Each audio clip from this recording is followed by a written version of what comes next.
You lying, cheating bastard! The words hit me like a truck as I stood frozen in the doorway of Derek's study, my heart pounding in my ears. There he was, the man I had loved and sacrificed everything for, frantically buttoning his shirt as a scantily clad woman scrambled to gather her clothes. "Lena, I can explain," he stammered, his eyes wide with panic. But there was no explanation that could undo what I had just witnessed. Years of neglect, dismissal, and disrespect from him and his children came flooding back in that single sickening moment.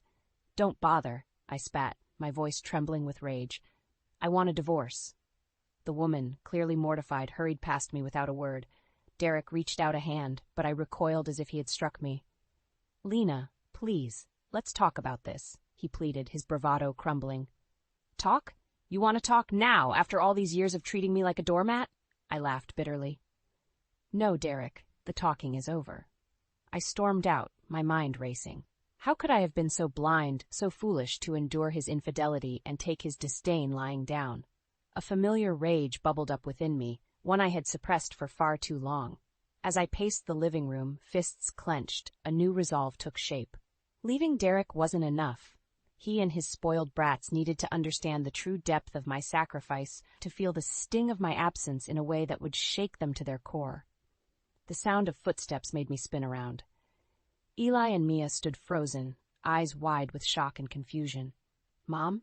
Mia's voice was small, scared. "What's going on?" For a moment I almost relented, the old instinct to comfort and protect them rising up.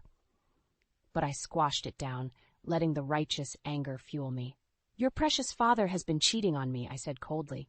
"And you two have been treating me like garbage for years, just like him." Eli opened his mouth, but I cut him off with a dismissive wave. "Save it. I'm done being your punching bag, your servant, your doormat. From now on, you'll all get a taste of what life is like without me around to clean up your messes." With that, I turned and stormed out, leaving them to grapple with the fallout of their crumbling facade of a family. No more Mrs. Nice Stepmom. It was time for revenge. The week after I caught Derek cheating was a whirlwind. I met with a divorce lawyer, set up a separate bank account, and started meticulously documenting Derek's misdeeds as leverage. But that was just the beginning of my revenge. It started small, little digs here and there when we were out with friends, subtle hints that planted seeds of doubt about Derek's character. A raised eyebrow when he showed off his newest expensive toy, a meaningful look when he complained about me spending too much. "Must be tough keeping up with all Derek's vices," I said sweetly to his friend Jake at a backyard barbecue one afternoon. Derek's head whipped around, his eyes narrowing. "What's that supposed to mean?" I shrugged innocently. "Just seems like you're always buying new toys to overcompensate for, well, you know." I let the implication hang in the air. Jake shifted uncomfortably, but the other guys guffawed. Derek's cheeks burned red. "You're way out of line," he hissed, grabbing my arm, but I jerked it away, unflinching.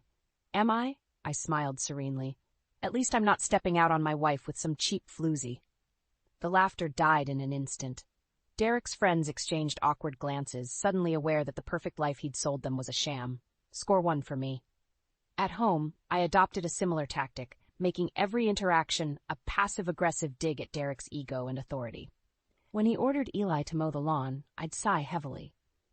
"Maybe your father should do it himself for once, instead of lounging around all day like a deadbeat." Eli's eyes would go wide, but he stayed silent, clearly sensing the shifting power dynamic. With Mia, I planted the idea of getting a part-time job and her own car, giving her an excuse to be out of the house more.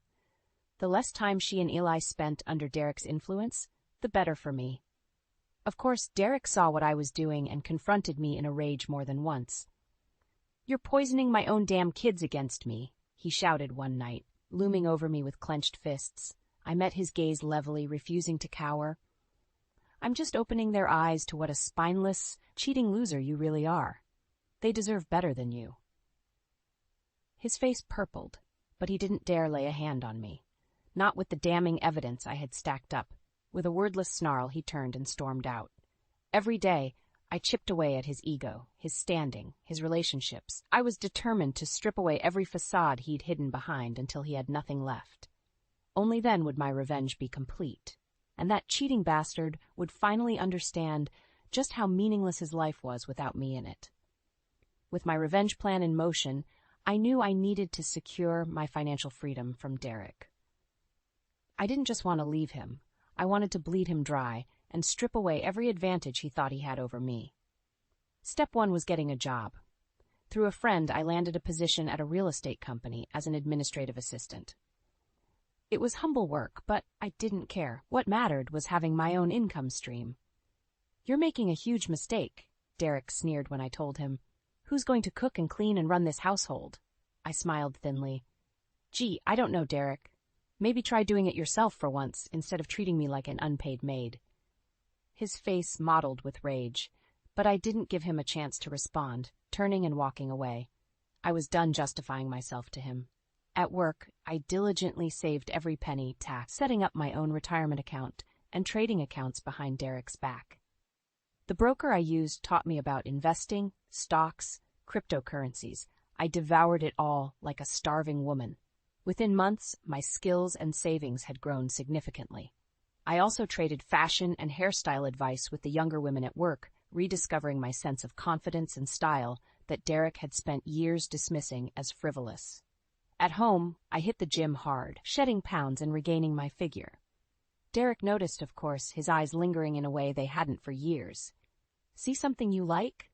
I'd taunt with a smirk, watching him squirm. Turnabout was fair play after his affairs. My new attitude and independence enraged him, like I was destroying his carefully constructed reality. We fought constantly, locked in a passive-aggressive war of attrition. "You're dead to me?" he snarled one night after I announced I'd be going on a weekend trip to Vegas with friends from work. "You're not my wife anymore." I laughed in his face. "I haven't been your wife for a long time, Derek. You checked out of this marriage years ago to chase anything in a skirt." His jaw clenched, but I could see the fear flickering in his eyes as he realized just how much I'd changed. Good. I wanted him to be afraid. With my own accounts paid up and assets secured, I moved Fade out of the master bedroom, not even caring when Derek instantly brought one of his flings to defile the bed we'd once shared. Let him have his tawdry affairs. Pretty soon, he'd have nothing and no one left. My scheme was all coming together. I was breaking free, getting stronger every day, while Derek's sad, pathetic existence crumbled around him. His downfall was inevitable, and I wouldn't stop until he understood the hell he'd put me through all these years. He would learn that karma doesn't mess around. With every week that passed, Derek grew more paranoid and unhinged. I could see the fear flickering behind his eyes as he watched me become more self-assured and in control. His anger issues were getting worse, too. Simple things would set him off into explosive rages that even had Eli and Mia walking on eggshells around him. I just smiled serenely whenever he tried to intimidate me with his shouting and loomed over me like a raging bull. "Getting angry only makes you look pathetic," I'd say calmly. "Maybe instead of throwing a tantrum, you should try being a better husband and father for once." That would make him see red. But he knew better than to ever lay a hand on me, not with the mountains of evidence I had compiled detailing every sordid affair, every cruel outburst, every selfish purchase made at the expense of our family's well-being. Meanwhile, I continued planting seeds about his bad behavior with our friends and his co-workers. The once respected Derek was rapidly becoming a social pariah, as the veil was lifted on his true, ugly nature. "Geez, Derek seems really on edge lately," I mentioned casually to his friend Marcus one day. "I'm worried about how much he's drinking and gambling, too." Marcus's eyes went wide as realization dawned. "Wait, he's not." I shrugged, feigning innocence. "Hey, I'm just saying what I've observed." Word spread quickly, and soon hushed whispers and sidelong glances followed Derek wherever he went. I could see the shame and anger eating him alive. At home, Eli and Mia witnessed his meltdowns firsthand, the image of the once powerful patriarch crumbling. Mia in particular was clearly having doubts about siding with her father over me. Do you think Dad has a problem?" she asked me hesitantly one day after he'd stormed out in a drunken rage. I shrugged. "What do you think, sweetie? You see how he yells and destroys things over every little thing." She bit her lip, recognizing the toxic truth her mother had enabled for years. Another tiny fracture in the false family image Derek had manufactured. With each passing day, I systematically dismantled the facade until Derek was left an exposed, raging, insecure mess of a man. All his privilege, bravado, and affairs amounted to nothing without the stable home life I provided. "You're ruining my life," he screamed at me during one of his tantrums, tears of anger and fear stinging his eyes. I simply stared at him, utterly unmoved. "I'm just exposing what was already there, Derek. Who ruined whose life?" He had nothing. No friends, no family loyalty. Just a drunken, cheating, abusive shell of a man drowning in the consequences of his own actions. And I was just getting started on my revenge. The beginning of the end for Derek started with an anonymous email. I'll never forget the look of shock and horror on his face when he opened it at the kitchen table one morning. His mouth hung open, his face turning beet red as he read the contents. "What's wrong, dear?" I asked innocently as I sipped my coffee. He looked up at me with narrowed, accusing eyes. The email had contained evidence, pictures and details of one of his many affairs. "You," he growled, fists clenched on the table. "You did this, you vindictive bitch!" I simply raised an eyebrow. "Did what? If you're referring to your extracurricular activities, that's on you, not me. This is going too far," he shouted, leaping up and towering over me. "You're trying to ruin my life." A tiny spark of fear flickered through me at his rage, but I pushed it down. I was in control now. "Your life was already a train wreck, Derek," I replied calmly. "I'm just pulling back the curtain you've hidden behind for years." Before he could respond, Eli and Mia came shuffling in, roused by the yelling. "What's going on?" Eli asked warily, sensing the tension. Derek opened his mouth, but I beat him to it, sliding the email toward them with a resigned sigh. "It seems your father's indiscretions have been exposed. I'm so sorry you had to find out this way." They read in stunned silence as Derek erupted again. "Don't you dare try to play the victim here," he raged at me. "You've been scheming and manipulating this whole time." Mia looked up at him, her expression one of revulsion and sadness. Is this true, Dad?" He opened and closed his mouth like a gasping fish. Eli just shook his head slowly, unable to meet Derek's eye. Like dominoes, the carefully constructed lies Derek had erected came tumbling down one by one after that. More emails and exposures followed from anonymous sources, i.e. me. The cheating, the cruelty toward me, the verbal and emotional abuse. All of it was dragged into the glaring light for everyone in our social circle to see. Derek's life and reputation were in ruinous freefall. I'll never forget the night it all finally shattered. We were at a neighborhood party, and Derek had checked out hours before, drunk and morose. When I arrived home later, I found both kids sitting in the living room in stunned silence. Derek's dress shirt and tie were in crumpled heaps on the floor next to broken glass and spilled liquor. "We know everything, Mom," Eli said in a hollow voice. "He told us what he did to you, what he put you through." I drew in a shaky breath, my vengeful elation dimming at the sight of their devastated expressions. I'd won, but at what cost? Mia looked up at me, her eyes brimming with tears. "Why did you stay with him for so long? Why put up with that?" Suddenly, all the years of suppressed hurt, sacrifice, and quiet resilience came rushing to the surface. I crossed the room and pulled them both into a fierce hug, surprising them. "Because you two were the only good things he gave me," I murmured, my own eyes stinging. "And some small part of me kept hoping your father would change, that he'd find his way back." We stayed like that for a long moment, drawing strength from one another. United at long last by the dissolution of the toxic family facade and the truth we could no longer avoid. From the ashes of Derek's self-destruction, a new path forward was being forged. And this time, I wouldn't be the one tiptoeing meekly along. In the days after my carefully constructed unraveling of Derek's life, an eerie calm settled over the household. We walked on eggshells around each other, the truth of his despicable behavior hanging like a dark cloud. Derek stayed mostly holed up, drinking himself into an angry stupor. Every time he emerged, his eyes would burn with hatred and resentment toward me. But I simply met his glares with an impassive stare, utterly unbowed. The kids avoided him too, choosing to spend more time out of the house. In those tense moments when our paths crossed, I could see the turmoil and disgust they now regarded their father with. It was during one of Derek's benders that everything finally came to a head. I was cleaning up shattered glass and puddles of liquor in the living room when he came stumbling down the hallway, wild-eyed and reeking of booze. "You," he slurred, jabbing an accusing finger at me. "This is all you're doing, you manipulative harpy." I turned to face him, arms crossed as I took in his pathetic, disheveled appearance. "Is it? I seem to recall a certain someone being an abusive, cheating scumbag for years. I just exposed you for who you truly are." His face purpled with drunken rage, and he lunged at me with a scream. I stood my ground as he got in my face, screaming insults and threats through hot, whiskey-laced gusts of breath. "I'll destroy you, you vindictive bitch! You won't get a single cent from me."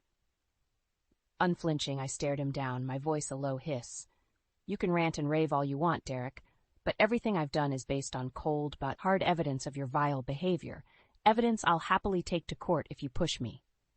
That gave him pause, and he recoiled slightly as realization dawned through the drunken haze. During our unraveling, I had carefully documented every abusive outburst, every affair, every cruelty toward me and the kids. I had it all: phone records, photos, recordings, you name it. He knew he was trapped, his decade-long facade crushed to rubble by his own abhorrent choices. What do you want?" he mumbled, shoulders slumping in defeat. Seizing my moment, I laid it all out, the divorce terms, the financial settlement, everything. By the time I finished, he gaped at me in stunned outrage. "You're taking everything, the house, the cars, my retirement, all of it." I shrugged coldly. "You've earned every hardship coming your way. Maybe next time, try being a better husband and father instead of a lying, abusive piece of garbage." With that, I turned and walked away, leaving him sputtering in impotent rage. He realized then that he was powerless, that I held all the cards. His privileged life was over. In the weeks that followed, Derek sought to fight the divorce terms, but I simply produced the mountain of evidence, laying bare the disgusting truth of his misdeeds. His lawyer finally conceded that he had no choice but to accept my terms, unless he wanted to risk potential criminal charges. Finally, bitterly, Derek capitulated and signed the divorce papers, sealing his fate as a broke, disgraced social pariah. Meanwhile, I would emerge with the house, the assets, and substantial spousal support, everything needed to start my new life of freedom and independence. The smug, entitled asshole I had endured for over a decade got his rightful karmic comeuppance at long last. He would have nothing but his drunken misery and loneliness to sustain him. As for me, my shackles were finally released. It was time to shed the dead weight and embrace the bright future of prosperity and respect I so richly deserved. The day I finally moved out of that house, the house Derek had lorded over and belittled me in for so many years, was one of the most satisfying of my life. I'll never forget the snarl of impotent rage on his face as I directed the movers, boxing up my belongings to start my new life. The kids both hovered nearby, clearly torn between siding with their defeated father and the mother they'd only just begun to understand and respect. "This isn't over," Derek spat, clenching his fists as I turned to go. "Not by a long shot." I fixed him with a look of weary disdain. "Please, we both know you have no recourse after the filth I uncovered about you. Don't make empty threats, it's unseemly." His jaw worked furiously as he struggled not to erupt into another embarrassing display. With a last contemptuous sneer, I turned and followed the movers out, leaving him to stew in his fading alpha male dominance. My new home was a cute little bungalow in a quieter neighborhood, a far cry from the gaudy, ostentatious McMansion Derek had always insisted on. But it was mine, paid for with the hefty settlement I'd taken him for. As the movers unloaded the last boxes, I surveyed my new kingdom with immense satisfaction. It was just the start of building a life free from Derek's toxic control and ingratitude. Using the money I diligently saved up from my job and investments, I also opened a small day spa in a trendy part of town, a place of tranquility and self-care, things Derek had always mocked and denied me over the years in favor of his own pleasures. The grand opening was a hit, with friends and neighbors coming out to admire the chic, minimalist vibe and praising my ingenuity and resolve to forge this new path. I basked in the warm admiration, charming the crowds and networking nonstop to ensure my business's success. Derek, of course, tried to sabotage things wherever he could. He went through phases of bitter silence, drunken shouting matches, or underhanded scheming to turn the kids against me. But they both remained united in distancing themselves from his toxic behavior. "You get what you deserve, asshole," Eli said coldly when Derek ranted about being abandoned during one particularly low moment. Maybe if you hadn't treated Mom like garbage, she wouldn't have left. He and Mia would come by my spa regularly, seeking the nurturing feminine energy and advice their father had deprived them of. In those moments, I saw so much potential in them to rise above the ugliness of Derek's influence. Slowly but surely, I excised his lingering poison from all our lives. The ultimate insult, however, came when Derek was forced to move out of the big house himself after failing to keep up with the mortgage and utility payments. I happened to be at my business when I saw the moving truck pulling up to load his belongings into storage. "This doesn't have to be goodbye," he said in a rare moment of sobriety, eyeing me with a pathetic look that would have once engendered pity. Instead, I felt only contempt. "Don't delude yourself. This is exactly what you deserve after sacrificing everything to feed your ego and vices. No more chances." With that, I turned and went back inside, relishing the symbolism of leaving him out in the cold, alone and discarded like the trash he truly was. Derek's misery and downward spiral consumed him after that. I didn't gloat or revel in it. I simply resolved to keep moving forward, savoring my newfound freedom and success. Any lingering feelings of love or need for that troll of a man were long extinguished. I was finally in full control of my own destiny, beholden to no one. And that feeling of power was intoxicating and well-earned after my years of sacrifice. The karmic circle was complete. The only thing left was to embrace my glorious new chapter, free of toxicity or turmoil. In the months that followed my liberation from Derek's toxic grip, my life blossomed in ways I had only dreamed of. The spa I opened became a booming success, and my personal investments continued to grow. I went from the downtrodden, disrespected wife to an independent, respected entrepreneur and mentor to other women looking to escape the shackles of abusive or controlling relationships. My friends marveled at how I'd finally found the courage and strength to bet on myself. "Girl, you are glowing," my friend Carly exclaimed one evening after a yoga class at the spa. "This new life looks amazing on you." I smiled serenely as I sampled the herbal tea I was thinking of adding to the spa menu. "It's true freedom," I said simply. After being trapped under Derek's thumb and disrespect for so long, I'd forgotten what it felt like. Now I'll never let anyone make me feel so small again. She squeezed my hand supportively. Like many in my social circle, she'd been horrified by the sordid truth about my marriage once it finally came to light. "You're damn right. That loser never deserved you in the first place."